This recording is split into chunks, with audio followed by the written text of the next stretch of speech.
A new Iowa law is changing how schools handle disruptive student behavior in the classroom. Harrison Belsanti spoke to an Iowa teacher who was seriously injured on the job and says this issue is deeply personal.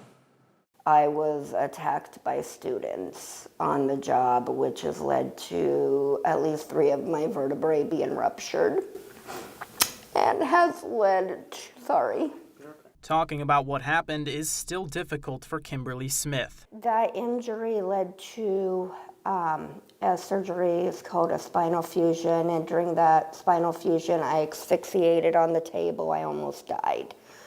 Things shouldn't have to get to where a person almost dies on their job before they change. Supporters say that's where Senate File 2428 comes in, signed into law by Governor Kim Reynolds. The legislation gives Iowa teachers more input when disruptive students are removed from the classroom and creates clearer guidelines for when they can return. Retired teacher Patty Alexander spent 34 years teaching in the Urbandale and Des Moines school districts. I want to see all children feel safe. I want to see teachers feel safe, because there were times where my students were not feeling safe. And the expectations on me as a teacher, it was beyond what should have been expected. The Iowa State Education Association also supports the new law. This isn't going to be like the fix that's going to make all of our problems go away overnight, but it is a step in the right direction. And for Kimberly Smith, it's a step she hopes means future teachers won't have to go through what she has. Despite, everything that you've been through, do you still plan to return to teaching, and,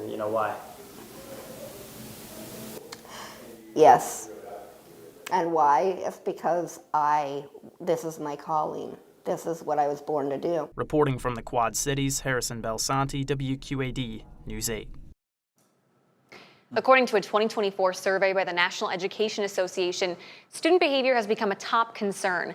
It found in 4 in 5 teachers and education support professionals consider student behavior a serious problem. The same year, the Iowa State Education Association found that 62% of members said student discipline and behavior was a very serious concern. Across the country, it was a top concern for nearly half of teachers, according to RAND Corporation data.